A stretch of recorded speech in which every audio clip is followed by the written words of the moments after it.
इंद्रमहिता सिद्धाश्च सिद्धि स्थिता आचार्या जिन शासनोन्नतिकरा पूजा उपाध्यायका श्री सिद्धांत सुपाठका मुनिवरा रत्नत्रयाराधिका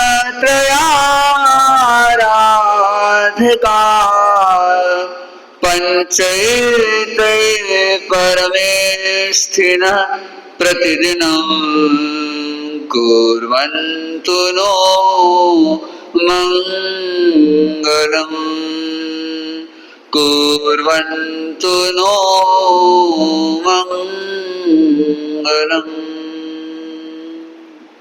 आराध्य देव श्रवण भगवान महावीर को वंदन। परम पावन आचार्य श्री महाश्रवण जी के चरणों वंदन। विराजित मुनिष्य के चरणों वंदना। उपस्थित श्रद्धालु श्रावक श्राविकाओं, आप लोग सुख चाहते हैं और सुख में कैसा सुख चाहते हैं, ये एक प्रश्न है। आपके सामने अगर 3 ऑप्शन हो, एक सुख, पहला सुख आप ऑर्डिनरी सुख चाहते हैं। दूसरा ऑप्शन अगर आपके पास हो कि आप एवरेज सुख चाहते हैं, मध्यम स्तर का सुख चाहते हैं। और तीसरा ऑप्शन अगर आपके पास हो कि आप क्या स्पेशल सुख चाहते हैं, तो इन तीनों में कौन सा ऑप्शन चूज करेंगे? कौन सा? मौन वाले चुप रहेंगे, बाकी बोल सकते हैं, कोई दिक्कत नहीं है। स्पेशल है क्यों? एवरेज से काम नहीं चलेगा, ऑर्डिनरी से काम चलाओ नहीं चलेगा। हमारा भाव है कि हमें स्पेशल सुख मिले। क्यों? क्योंकि ऑर्डिनरी सुख एक समय के बाद हमको सुख लगता ही नहीं। क्या? ऑर्डिनरी सुख एक समय के बाद, कुछ क्षणों के बाद हमको क्या नहीं लगता? सुख नहीं लगता। जैसे आपके पास कोई एक खास प्रकार की मिठाई आ गई और आप देखते हो कि वैसी मिठाई हर व्यक्ति के पास है, हर घर में, फिर क्या हो जाएगा? क्या हो जाएगा? है ना, वो सुख कम हो जाएगा। आपको पता लगे कि आपके पास जितना पैसा है उतना पैसा सरकार ने सभी को दे दिया, फिर क्या होगा? कि नहीं, मेरा सुख कुछ स्पेशल नहीं है। तो वह ऑर्डिनरी सुख या वह एवरेज सुख भी एक दिन हमको क्या लगने लग जाता है? दुख लगने लग जाता है। तो परम सुख, स्पेशल सुख आप सभी को चाहिए, और उसकी चाबी क्या है, उसके बारे में हम थोड़ा विचार विमर्श करें, थोड़ा जानने समझने का प्रयत्न करें।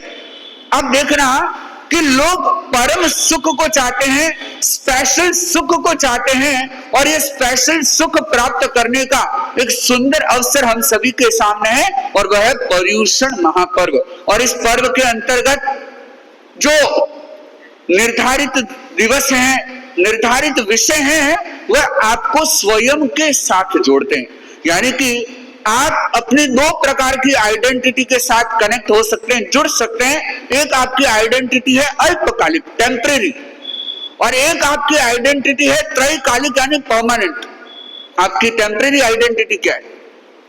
क्या आप कई जगह लिखते होंगे ना, टेम्परेरी एड्रेस और परमानेंट एड्रेस।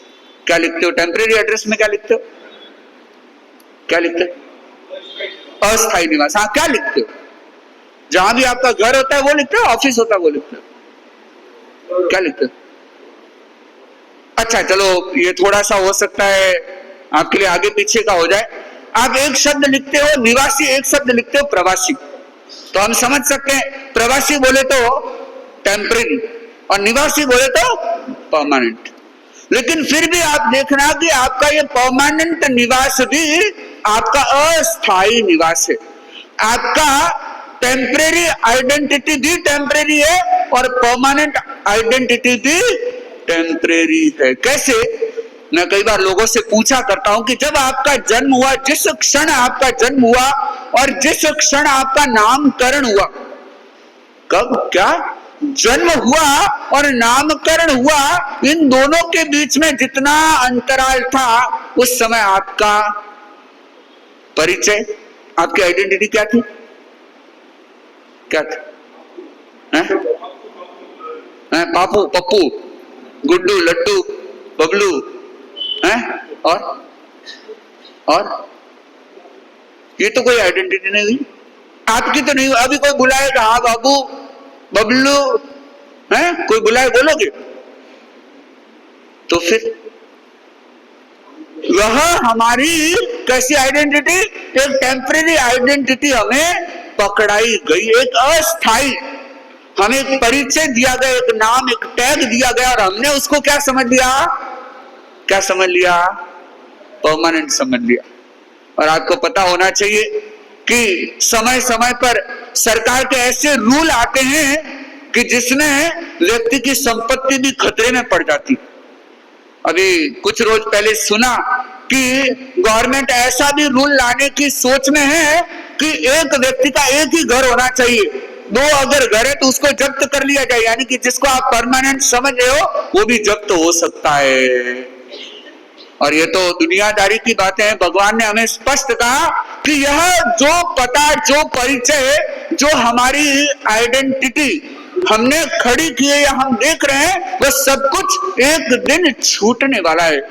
परंतु सबसे बड़ी समस्या की बात यह, जो छूटने वाली आइडेंटिटी है ना, उसमें ही आप बड़े रसिक बन के उलझे हुए हैं, और जो आपकी परमानेंट आइडेंटिटी है उसके लिए आपका कोई ध्यान नहीं है। यानी कि अल्पकालिक के पीछे उलझ करके आपने त्रैकालिक को छोड़ दिया, नाम के पीछे उलझ करके आपने परम सुख को छोड़ दिया, या ऐसा कहना चाहिए कि शरीर के पीछे उलझ करके हमने आत्मा को छोड़ दिया। और यह पर्युषण महापर्व हमें स्मृति कराता है कि तुम्हारा ये अल्पकालिक अस्तित्व तो थोड़े दिनों का है, तुम्हारा एक त्रैकालिक अस्तित्व भी है, और उसके लिए तुम जागरूक बनो। और ऐसे पवित्र संदेश को हम सभी स्वीकार करें, इसकी आराधना करें, इसके लिए सदा जागरूक रहें, तत्पर रहें। और इस क्रम में पहले दिन हमने खाद्य संयम दिवस और खाद्य संयम की साधना के बारे में विशेष प्रयोग शुरू किए, उसके बारे में जाना समझा। फिर कल का कौन सा दिन था? स्वाध्याय, यानी कि बाहर का स्वास्थ्य, और उसके बाद फिर भीतर के स्वास्थ्य के लिए भी हमने कुछ फोकस किया। और आज हमारे सामने एक अद्भुत प्रेरणा देने वाला दिवस, और वह है सामायिक दिवस। और सामायिक दिवस पर आज का विषय क्या रखा गया है? परम सुख की चाबी। कहते हैं कि ताला सामने है, दरवाजा भी सामने, लेकिन अगर चाबी नहीं है तो क्या? चाबी नहीं है तो आप उस दरवाजे को खोल नहीं सकते। मैं अपनी बात को दोहराना चाहूंगा। कुछ दिनों पहले मैंने एक बात कही थी कि आज के समय में कई ऐसे धर्म गुरु, धर्म नेता बने बैठे लोग हैं जो कहते हैं कि त्याग की कोई जरूरत नहीं, व्रत, नियम, संकल्प की कोई अपेक्षा नहीं, तुम्हारे भाव शुद्ध होने चाहिए। अपने आप को तीर्थंकरों के मार्ग का अनुसरण करने वाला बताते हैं, अपने आप को भगवान का सच्चा संदेश वाहक बताते हैं, अपने आप को गॉड का, लॉर्ड का मैसेंजर बताते हैं, लेकिन मार्ग कैसा बताते हैं कि तुम कुछ त्यागो मत। और ये क्या है? ये व्यापारी की भाषा है। कैसी भाषा है? ये व्यापारी की भाषा। क्यों? क्योंकि व्यापारी हमेशा क्या चाहेगा कि आपके मन के अनुकूल आपको बातें कहता जाए और आप उसकी हाँ में हाँ मिलाते जाओ। सामान्य व्यक्ति की मानसिकता ही नहीं होती त्याग करने की। और जब आपको कोई ऐसा धर्मगुरु मिल जाए, ऐसा कोई ग्रुप मिल जाए, ऐसा कोई प्रवचनकार मिल जाए कि सामायिक की कोई जरूरत ही नहीं, आप कहोगे कि मेरे पाले का है, मैं भी इसके पाले में जुड़ जाता हूं, क्या होगा? यानी कि आपने हो सकता है द्वार देख लिया होगा, हो सकता है आपके सामने दरवाजा है, आप दरवाजे पर दस्तक दे रहे, लेकिन उस दरवाजे पर क्या लगा हुआ है? ताला लगा हुआ है। और अव्रत है, यानी कि आप चाबी आपके पास में नहीं है। और व्रत है, नियम है, संकल्प है, साधना के विशेष प्रयोग है, यानी कि आपके हाथ में क्या लग गई? चाबी लग गई। आप घर पे पहुंचते हो, खुशी होती कि नहीं होती है? एक बार क्या हुआ, एक आदमी जा रहा था, कहां? अपने ऑफिस, और उसकी ऑफिस थी 48th फ्लोर। कौन सा? 48वां माला। और हुआ यूं कि वह अपने पीए के साथ और अपने ड्राइवर के साथ था। गाड़ी पार्क कर दी, चलने लगे, पीए भी साथ में और वह ड्राइवर भी साथ में चलने लगे। कुछ बात शुरू हो गई। बात शुरू हो गई तो क्या हुआ कि बीच में ड्राइवर ने कुछ हस्तक्षेप करना चाहा कि साहब मैं भी कुछ बोलना चाहता हूं। चुप, बड़े लोग बात कर रहे हैं ना, बीच में नहीं बोलते। उसको चुप करा दिया और सामने गए, आगे गए तो लिफ्ट थी, लेकिन क्या हो गया उस दिन पावर कट था। तो अब क्या हुआ, स्टेयरकेस से चढ़ने लगे, पैदल चढ़ रहे हैं, 10वें माले तक पहुंच गए। फिर देखा कि बातचीत में थोड़ा पॉज आया है शायद, तो उस ड्राइवर ने सोचा कि चाहो तो साहब एक बात मुझे बोलनी है कि नहीं, बीच में बोलने की इजाजत नहीं है। कोई बात नहीं, चुप हो गया। चढ़ते चढ़ते चढ़ते चढ़ते 32वां माला आ गया, 32nd फ्लोर। और फिर उसने सोचा कि साहब अभी तो मैं नहीं रुक सकता, मुझे बताना होगा। मना किया ना, आज तेरे को क्या खुजली हो रही, क्या गैस बन रही तेरे को, चुप। और एट लास्ट वो 48 फ्लोर पर पहुंचे और वह बोला कि सर चाबी हम कार में भूल गए। तो बोले पहले बताना चाहिए ना। अरे सर बता रहा हूं, आप तो कह रहे चुप चुप चुप। क्या हुआ, 48 फ्लोर पर पहुंच गए। ऑफिस के अंदर जा सकते हैं क्या? क्यों नहीं जा सकते? और कई लोगों की यही हालत होने वाली है, जो ये सोचते हैं कि सिर्फ क्या केवल मात्र मरुदेवा माता का उदाहरण लेते हैं। वो किसका उदाहरण लेते हैं? मरुदेवा माता ने सामायिक थोड़ी की थी, मरुदेवा माता ने दीक्षा थोड़ी ली थी। अरे भाई, मरुदेवा माता अनंत जीवों में एक जीव थी। क्या अनंत जीवों में एक उदाहरण ऐसा मिलता है, और हमारा नंबर उस उदाहरण में लगने वाला। कई कहते हैं कि हम तो गत्सुकुमाल बनेंगे। अरे गत्सुकुमाल बनोगे, एक रात में मुक्ति तो हो सकती है, लेकिन क्या माथे पे अंगारे रखवाने की तैयारी है क्या? एक दिन के लिए गैस स्टोव बना देते, इसको बनाओगे? नहीं। उदाहरण किस किस को उठा के लाते हैं कि अमुक तीर्थंकर को एक मुहूर्त में क्या हो गया, केवल्य हो गया। अमुक तीर्थंकर को एक प्रहर में केवल्य हो गया, उन्होंने तीर्थ की स्थापना कर दी, तो हम क्यों नहीं?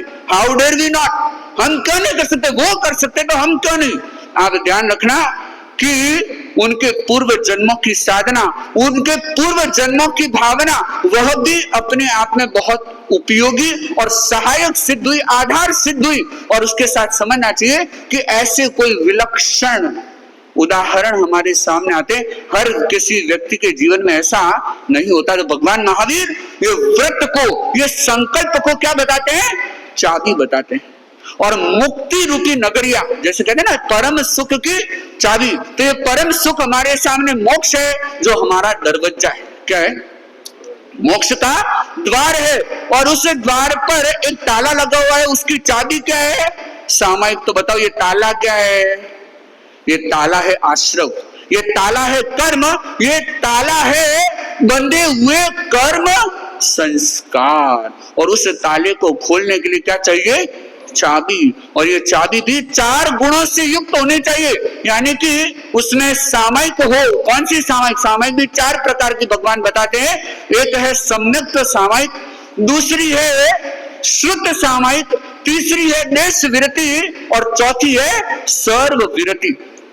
देश विरति सर्व विरति को अगर एक कर दो, अगर मान लो कोई स्किप करना चाहे तो देश विरति को तो स्किप कर सकता है, लेकिन सर्व विरति को स्किप नहीं कर सकता। और तीर्थंकर कौन से, किसको स्किप करते?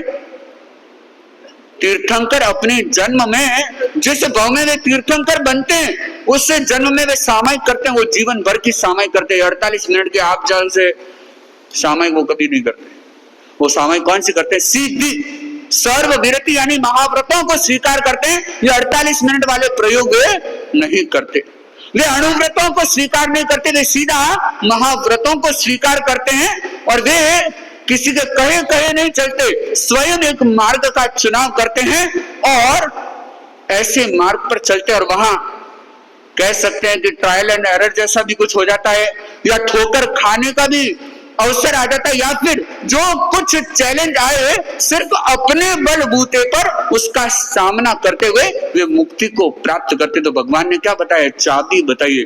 कई लोग समझते हैं कि वहां सेंसर वाला ताला है, हम जैसे ही जाके खड़े हो जाएंगे खुल जाएगा। भरोसे रहना। और कई दिन सेंसर भी खराब हो जाते हैं और सेंसर में वो सेंसर की मशीन होती है, उसमें सेल खत्म हो गया, वो बैटरी निकल गई, या बैटरी डिसमिस हो गई, तो क्या हुआ? बाहर खड़े रहो। घर भले आपका है, घर आप जानते हो, एड्रेस आप जानते हो, पता आपको है, लेकिन आप क्या नहीं कर सकते? पहुंच नहीं सकते। ऐसे अनेक लोग इस दुनिया में हैं जिनको मुक्ति का पता है, मुक्ति का स्वरूप जानते हैं, तत्वों के रहस्य को जानते हैं, लेकिन उनके जीवन में क्या नहीं है? व्रत नहीं है। और भगवान महावीर ने व्रत को परम सुख की चाबी कहा, और वो व्रत है सामायिक का व्रत। आप भी सामायिक करते हैं, हम भी सामायिक करते हैं। और सामायिक यानी समता की साधना, सामायिक यानी होश पूर्वक क्या करना? अपने समय को व्यतीत करना। यानी कि आपके पास जो कुछ भी समय, मनुष्य ने प्रवचन में फरमाया था, सामायिक करना और सामायिक में रहना, दोनों में क्या जरूरी है? होश जरूरी है। लेकिन आज आदमी क्या है? बेहोश है। क्या है? आज होश कम है, बेहोश ज्यादा है। कैसे? एक बार क्या हुआ, एक आदमी डॉक्टर के पास गया कि डॉक्टर साहब आज तो बड़ा गजब हो गया। कि क्या हुआ भाई? कि गजब ऐसा हुआ कि मैं आयरन कर रहा था, कपड़े इस्त्री कर रहा था, और क्या हुआ? मैंने इस्त्री को साइड में रखा और इतने में क्या हुआ? फोन कॉल बज गया, और मैंने क्या, वो आयरन को रिसीवर समझ के क्या कर दिया? अपने कान को लगा दिया और कान जल गया। तो क्या भाई, ओहो तुम्हारा एक कान जल गया, दूसरा कान तो ठीक है? कि नहीं साहब, उसमें थोड़ी देर में मैंने तो नीचे रख दी वो इस्त्री तो हाथों हाथ, लेकिन थोड़ी देर में दूसरी घंटे बज गई, तो मैंने दूसरे कान पर क्या कर दिया? लगा दिया। ये कैसे आदमी की हालत है? ये किसकी हालत है? होश वाले की, बेहोश वाले की? बेहोश वाले की। और जब जब व्यक्ति होश को खोता है, वह दुख के मार्ग पर बढ़ता है, और जब जब वह समत्व की या जागरूकता की साधना करता है, होश पूर्वक जीता है, वह परम सुख की ओर बढ़ता चला जाता है। और आज अधिक लोगों की हालत कैसी है? होश वाली नहीं है, बेहोशी वाली। कर रहे हैं, कोई किसी के कहे कर रहे हैं, कोई किसी के देखा देखी कर रहे हैं, कोई बिना सोचे समझे कर रहे हैं, कोई दिखाने के लिए कर रहे हैं, कोई किसी को उल्लू बनाने के लिए कर रहे हैं, कोई अपना उल्लू सीधा करने के लिए कर रहे हैं, लेकिन बस क्या है? पता नहीं, होश नहीं है। आश्चर्य की बात, हमें बेंगलुरु में एक व्यक्ति मिला, वह भी थोड़ा ऐसे धर्म आत्मा, उसका बहुत अच्छा रुझान है इस मार्ग में, इस विषय में। तो एक दिन वह अपने जीवन के अनुभव बता रहा था। बोला कि महाराज, मैं एक व्यक्ति को मिला, उसने 45 साल नौकरी की। कितने साल? 45 इयर्स उसने जॉब किया। और मैंने उससे पूछा, भाई जॉब क्यों कर रहे? क्या जॉब क्यों कर रहा है? वो सामने वाला चकरा गया, काफी देर चुप रहा, कोई जवाब नहीं दिया। तो बोला, भाई जवाब तो दे। कि नहीं, मैं सोच रहा हूं कि ऐसा प्रश्न तो मैंने पहली बार सुना है, मुझे आज दिन तो किसी ने नहीं पूछा। वो बोला कि किसी ने पूछा नहीं, पूछा बता तो सही, तू कर क्यों रहा है? तो वो तो मुझे भी नहीं पता मैं क्यों कर रहा हूं। आप सोचोगे आदमी 45 साल बेहोश में रह सकता है? कितने साल? और भगवान कहते हैं कि सिर्फ 45 साल ही नहीं, व्यक्ति अनंत जन्मों तक भी बेहोशी में रह सकता है। यानी कि जिसने सामायिक को स्वीकार नहीं किया, जिसने समत्व को, जागरूकता को स्वीकार नहीं किया, वह किस अवस्था में जी रहा है? वह बेहोशी की अवस्था में। तो यह सम्यक्त्व को प्राप्त करना सामायिक की पहली सीढ़ी है। उसके बाद आती है शुद्ध सामायिक, यानी कि ज्ञानाराधना, और उसके बाद आती है महाव्रत सामायिक, यानी कि सम्यक दर्शन, फिर सम्यक ज्ञान, और फिर सम्यक चारित्र। ये तीनों मिलकर के मोक्ष मार्ग का निर्माण करते हैं। हमें भी एक व्यक्ति मिला, अहमदाबाद में थे और शाहीबाग में हमारा प्रवास हो रहा था, और एक व्यक्ति अपने साथ में किसी ये पॉलिटिशियन को लेके आया। हम अपने काम से बैठे थे, कुछ लोग पास में उपासना भी कर रहे थे। इतने में वह आगे आया, दर्शन किए। तो मैंने पूछा कि राजनीति में तमारो आइडियल कौन छे? तो उसने अपना जवाब दिया। तो फिर मैंने पूछा कि राजकारण में आवानो तमारो कारण शू, शा माटे आवे तमे आ राजकारण में? क्यों? वो तो बहु अघरो प्रश्न थे, हमने पण खबर नहीं, मुझे खुद को ही पता नहीं है कि मैं इस राजनीति में आया क्यों। कि मैंने कभी सोचा ही नहीं। आदमी क्या कर रहा है? फील्ड चूज कर रहा है, लोगों के सामने कैंपेनिंग कर रहा है, चिल्ला चिल्ला के नारे भी लगा लेता है, लेकिन उसको खुद को पता नहीं कि वो कर क्यों रहा है।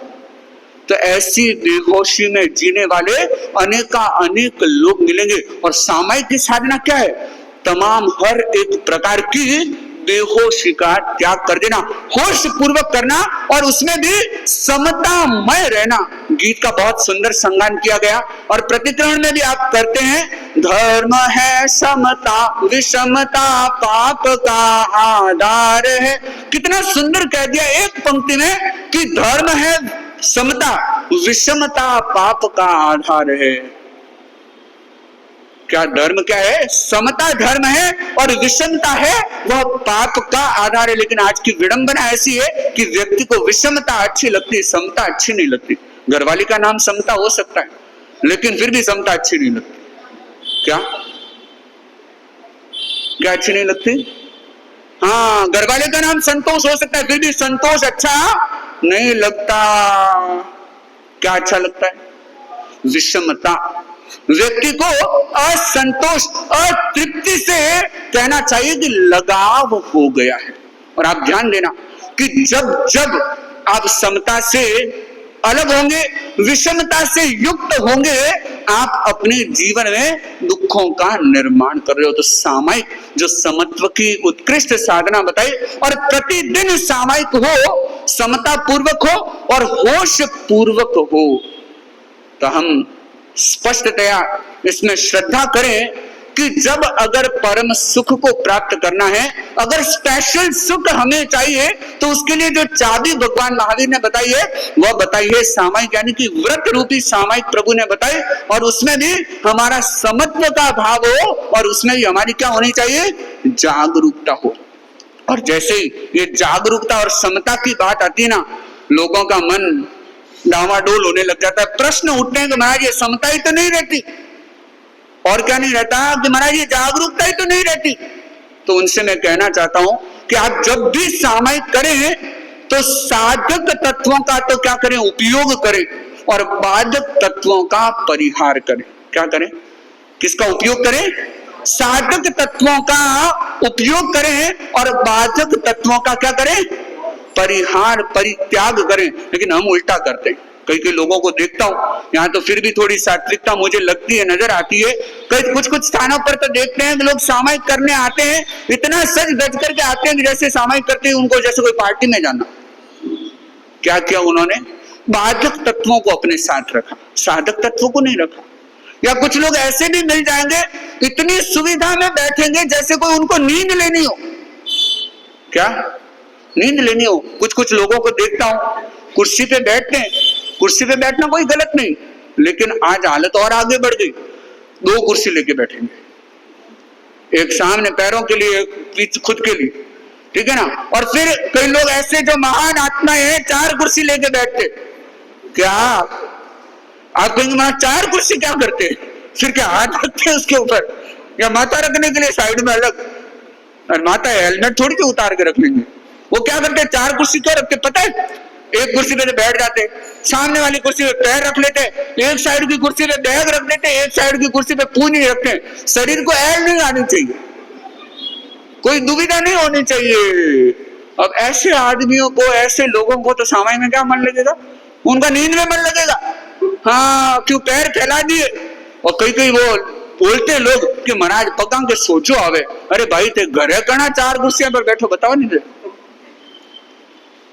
घर पे अगर हॉल में 4 कुर्सी लेके बैठ जाए ना, आपके परिवार वाले चिल्लाने लग जाएंगे, ये क्या दिखाया गया है, हटाओ इन सबको। और यहाँ आते ही, भवन में आते ही कितनी याद आती है, किसी को 4 आती है, किसी को 2 याद आती है, और किसी को वो याद आए ना, कोई और सुविधा लेके बैठ जाएगा। यानी कि हमने क्या किया? बाधक तत्वों को ग्रहण किया, और उन बाधक तत्वों के कारण हम समता में प्रवेश नहीं करते, हम विषमता में जीते हैं, हम जागरूकता को खो देते हैं और निद्रा में चले जाते हैं। और वही अगर आप सावधान हो कि जो सामायिक में मेरे उपयोगी और सहयोगी तत्व हैं, उनका मुझे स्वीकार करना है। और अगर आप उन तत्वों को, उन वस्तुओं को स्वीकार करते हो, और जिसका बहुत सरल और सुंदर विवेचन मुनिश्री ने 7 दिन की या 9 दिन की संभवतः प्रवचन श्रृंखला चली थी, मुक्ति का राजपथ सामायिक, और जिसमें बहुत स्पष्टतया सरल शब्दों में मुनिश्री ने आप सभी को बताया। जिन्होंने सुना उन्होंने ग्रहण किया, और नहीं सुना तो वह लोगों से कलेक्ट कर ले, या फिर जितना मैंने साइन लैंग्वेज में बोला है उस साइन लैंग्वेज को ही अपनी बुद्धि से थोड़ा इलैबोरेट करे, और अपने आप में हर एक चीज को चेक करे। आपके पास कोई भी चीज है, कोई भी वस्तु है, कोई भी सुविधा है, आप बस एक क्वेश्चन उसके सामने रेज कर दो कि यह सामायिक का साधक तत्व है या यह सामायिक में बाधा है। आपके पास अगर बैग में मोबाइल है, उससे पूछो वो बाधक है साधक है, उत्तर क्या आएगा? बाधक है, छोड़ दो। आपके सामायिक में तिजोरी की चाबी है, साधक है कि बाधक है? बाधक है, छोड़ दो। क्या कहाँ छोड़ोगे उसको? घर पे छोड़ के आना, यहाँ मत छोड़ना। फिर दूसरे दिन सभा वालों को शिकायत करोगे, भाई हमारी तिजोरी की चाबी गुम गई, लेके मत आना। और भी कोई वस्तु आपके सामने है, आप प्रश्न कीजिए, क्वेश्चन रेज करें और एक सही समाधान तक पहुंचे, जिससे कि हमारी सामायिक की आराधना अच्छी हो और उसके परिणाम स्वरूप हम उस परम सुख को, मोक्ष के द्वार को खोल सके। तो याद रहे कि ये व्रत, ये जो साधना है, यह क्या है? चाबी के रूप में है, और बिना चाबी के ताला खुलता नहीं। तो हम जागरूकता पूर्वक, होश पूर्वक सामायिक करें, समत्व की साधना करें। इन्हीं भावना के साथ मेरा विनम्र निवेदन मुनिश्री से अपने मंगल उद्बोधन के लिए। मुनिश्री।